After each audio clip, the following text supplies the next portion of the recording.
जंगल में रह जयाम आदिवासी जंगल रखवाला रे।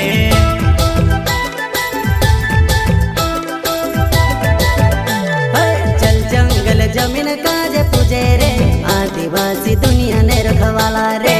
बाप देव खतरी काज पूजे रे आदिवासी सबसे निराला रे।